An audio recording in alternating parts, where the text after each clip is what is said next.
आदरणीय दाऊ को अपनी श्रद्धांजलि, अपने श्रद्धा सुमन अर्पित करेंगे।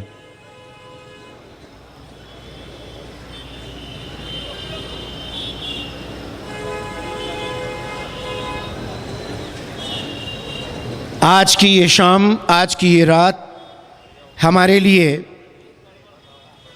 कितनी हसीन रात है, पुरकैफ ये समा है और उस माहौल में शमा रोशन होने जा रही है और इस शमा को रोशन कर रहे हैं हमारे दीपू दादा।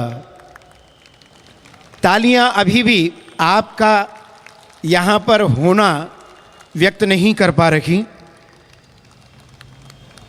और शमा रोशन हुई। पुष्पांजलि वहाँ हम